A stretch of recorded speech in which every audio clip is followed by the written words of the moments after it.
Hello दोस्तों, नमस्कार। आपका हमारे यूट्यूब चैनल LKMM स्टोरी 22 में एक बार फिर से तहे दिल से स्वागत है। तो आपका ज़्यादा समय ना लेते हुए आइए कहानी का जल्दी से शुरुआत करते हैं। मेरा नाम अदिति है। मैं अपने ख़ानदान की एक लौती लड़की थी। मेरे पापा के 5 भाई थे, उनमें से किसी को भी ऊपर वाले ने बेटी नहीं दी थी। इस हिसाब से मुझे अपने ख़ानदान की लाडली बेटी होना चाहिए था, पर यहाँ तो मामला ही उल्टा था। मेरा ख़ानदान बेटियों से नफ़रत करता था। इस वजह से मैं एक ही लड़की थी।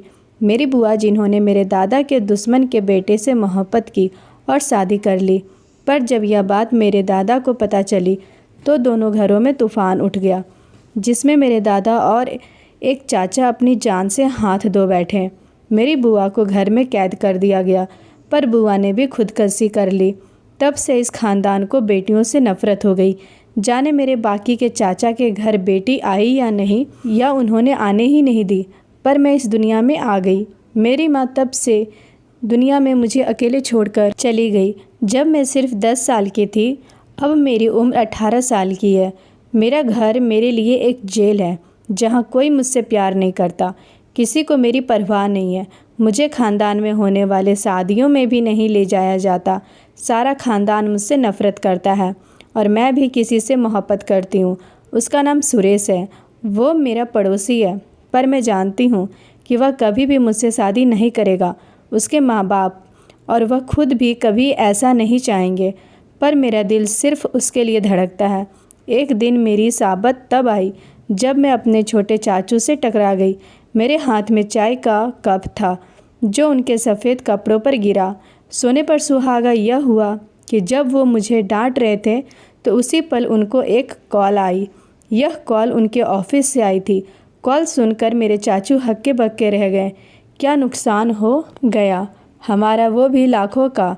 मेरे चाचा ने कॉल बंद की और सीधा मेरी तरफ देखा, जैसे नुकसान मेरी वजह से हुआ हो। मैं बहुत घबरा गई। तुम ही हो वो मनहूस लड़की, इतना कहकर वो वहाँ से चले गए और मैं वहीं खड़ी रोने लगी।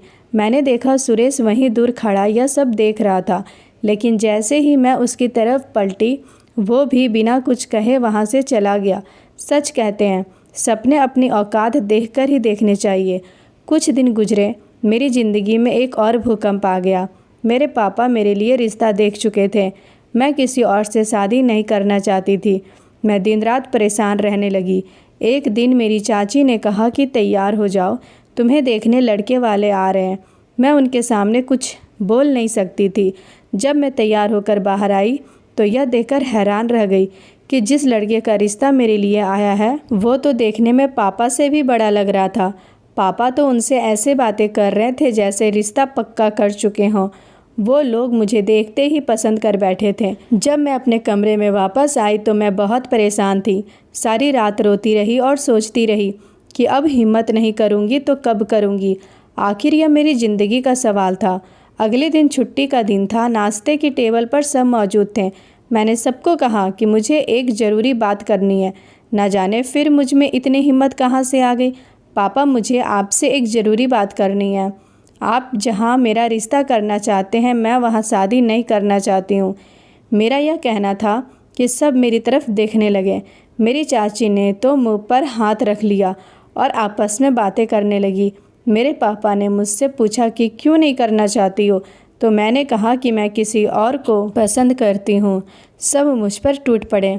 मुझे बातें सुनाने लगे कि तुम्हें शर्म नहीं आती सबके सामने यह बात करते हुए।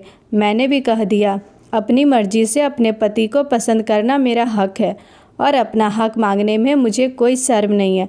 मैं सुरेश से मोहब्बत करती हूँ, उनसे शादी करना चाहती हूँ।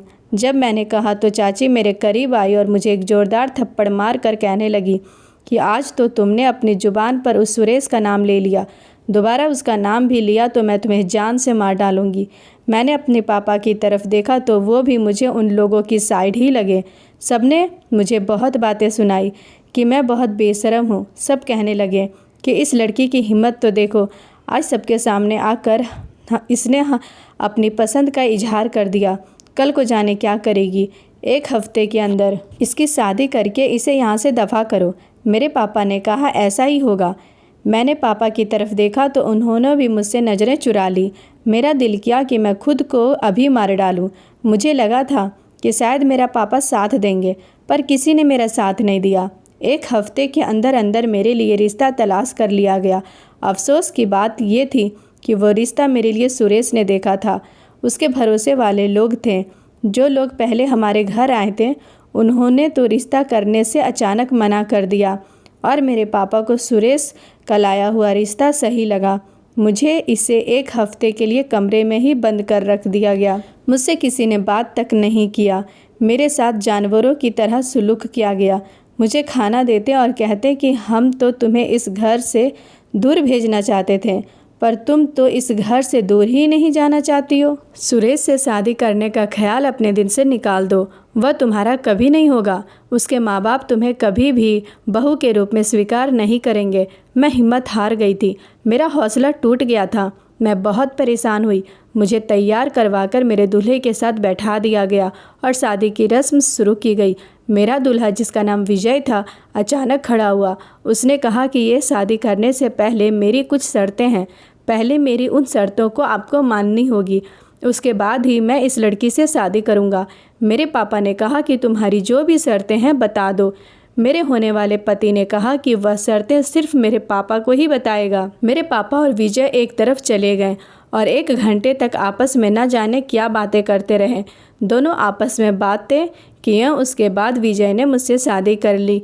मैं अपने घर से विदा हो गई, लेकिन मैंने एक प्लान बना लिया था जिसे मैं आज ही रात पूरा करने वाली थी।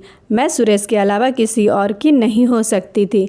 मेरे पास एक जहर की बोतल थी जिसे मुझे पहली ही रात पीकर खुदकुशी करनी थी, लेकिन जब विजय मेरे कमरे में आया तो उसने मेरे हाथ में जहर की बोतल देख ली। उसने एक हाथ में बोतल पकड़ी और दूसरा हाथ मेरी तरफ बढ़ाया। मुझे लगा कि विजय मुझे मारेगा, गुस्सा करेगा, पर उसने मेरे कंधे पर हाथ रखा और कहा कि तुम ऐसा क्यों करना चाहती हो। मैंने कहा कि तुम्हें जानने की कोई ज़रूरत नहीं है। उसने कहा कि मैं अभी भी तुम्हारे साथ कोई ज़बरदस्ती नहीं करूँगा। खुदकुशी करने की कोशिश मत करो। उसने कहा कि वह मेरे साथ रहना चाहता है, मुझे खुश रखने की पूरी कोशिश करेगा।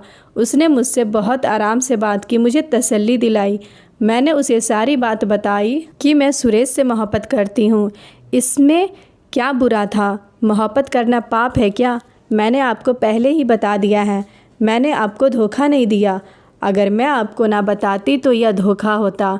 मैंने कहा कि मुझे तुमसे पति पत्नी वाला रिश्ता नहीं रखना है।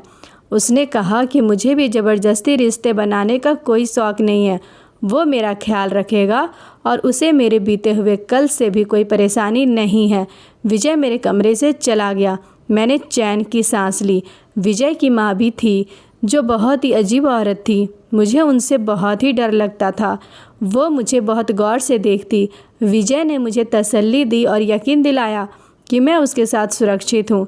लेकिन सुबह होते ही एक खबर ने मेरे कदमों तले से ज़मीन निकाल दी। जब मेरी सास ने मुझे यह बताया कि विजय लंदन जाने वाला रवाना हो गया है, मैं हैरान रह गई कि कोई दूल्हा शादी की अगली सुबह ही लंदन कैसे जा सकता है, और वो भी अपनी नई नवेली दुल्हन को बताए बगैर। विजय तो यह कह रहा था कि मेरे साथ रहेगा और हर अच्छे बुरे दिनों में मेरा साथ देगा, लेकिन वो तो सुबह उठते ही मुझे छोड़कर चला गया। मेरा सर घूम गया। मैंने गुस्से में आकर अपनी सास से कह दिया कि आपका बेटा ऐसा कैसे कर सकता है? कम से कम मुझे बताकर तो जाता, मुझसे मिलकर तो जाता। तो मेरी सास ने कहा कि उसने शादी के पहले ही तुम्हारे पिता के सामने 3 शर्तें रखी थी। उसमें से पहली शर्त यही थी कि वह शादी के अगले दिन ही अपनी जॉब पर चला जाएगा। क्या तुम्हारे पिता ने तुम्हें यह नहीं बताया? इसके बाद मेरे पास कोई जवाब नहीं था। क्या कहती कि मेरे पापा ने मुझे सच में कुछ नहीं बताया? मैंने उनसे पूछा कि बाकी की 2 शर्तें क्या हैं। उन्होंने कहा कि अपने पिता से ही पूछ लेना। मैं अगले ही दिन अपने घर गई, अपने पापा को बताया कि मेरा पति तो मुझे बताए बिना बगैर ही लंदन चला गया। मेरे पापा ने कहा कि ये कौन सी नई बात है? दूसरी औरतों के पति भी तो जॉब के लिए मुल्क से बाहर जाते हैं। तुम्हारा ही पति कौन सा अकेला घर छोड़कर गया है?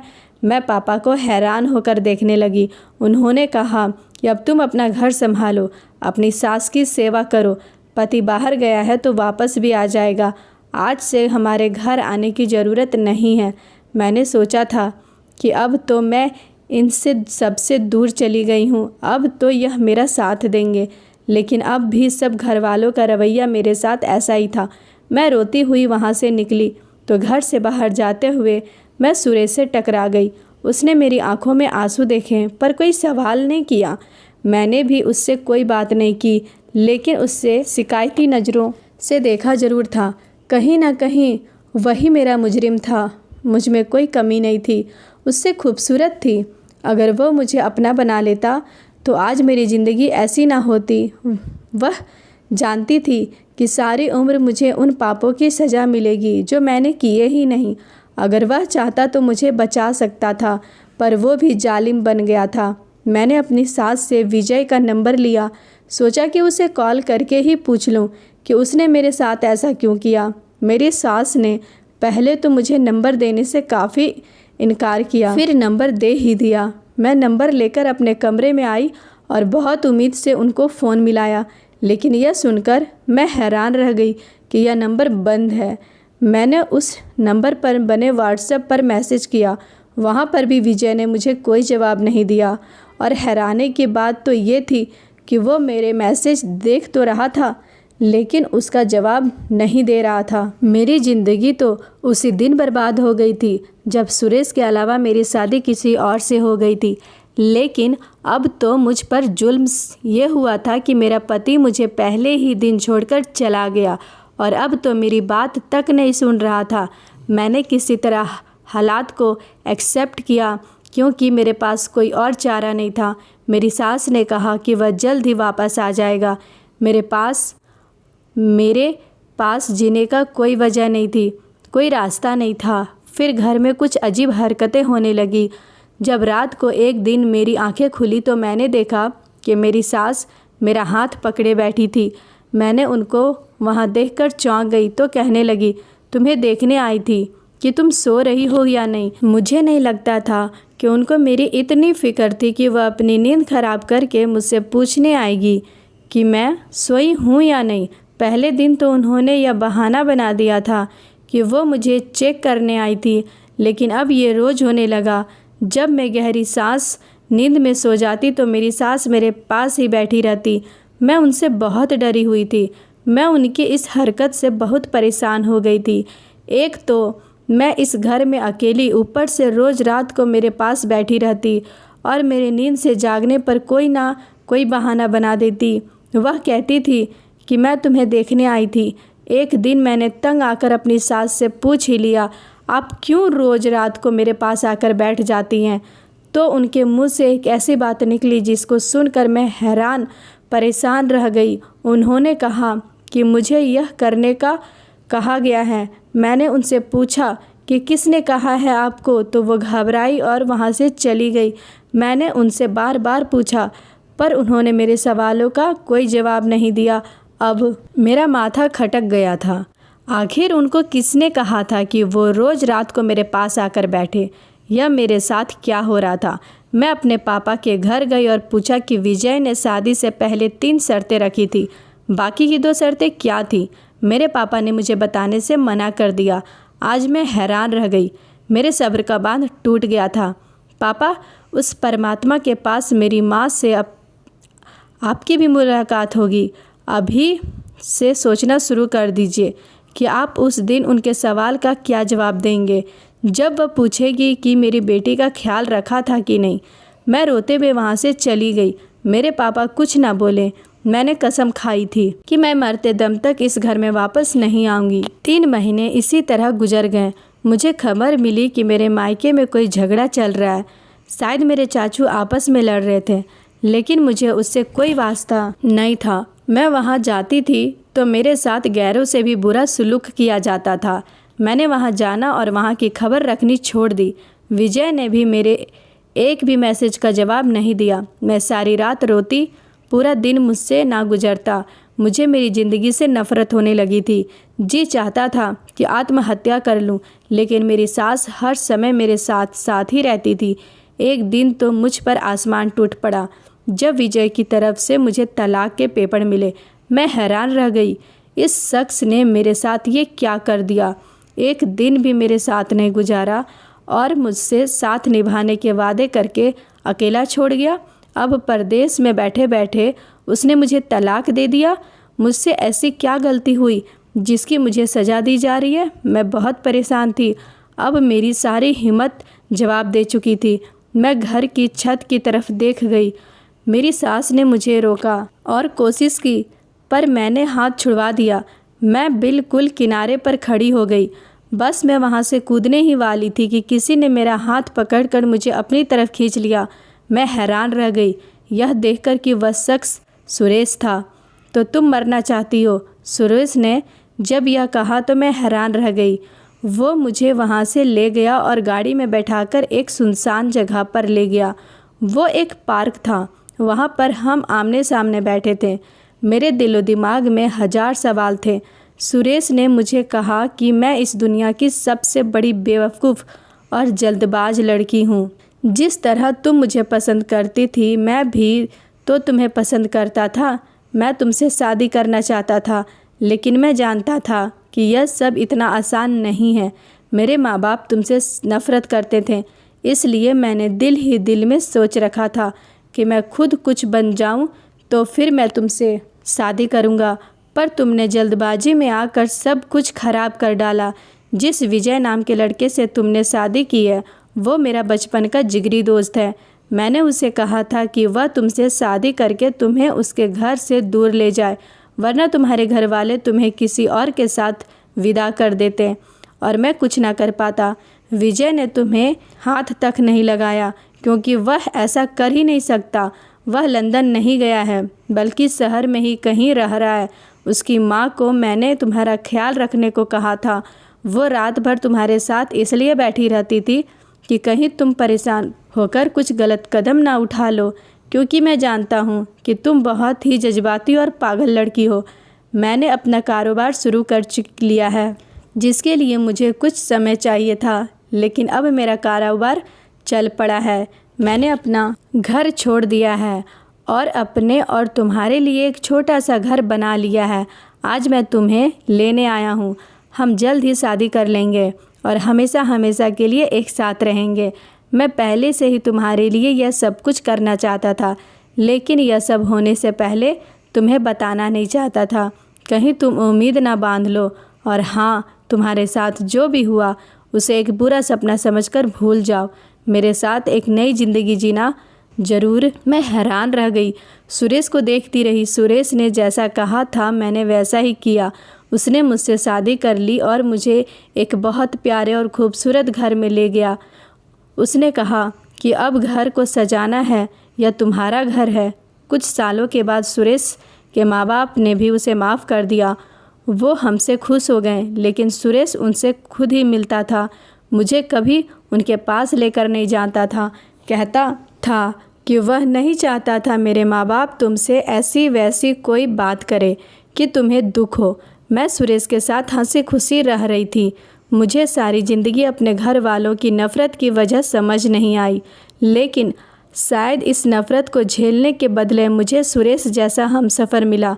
तो दोस्तों, ये थी हमारी आज की कहानी। आपको क्या कहना है इस कहानी के बारे में कमेंट करके हमें ज़रूर बताएं। कहानी अच्छी लगी हो तो चैनल को सब्सक्राइब, वीडियो को एक लाइक ज़रूर करें। कल मिलते हैं एक नई कहानी के साथ। तब तक अपना ख्याल रखिएगा। धन्यवाद दोस्तों। जय श्री राम।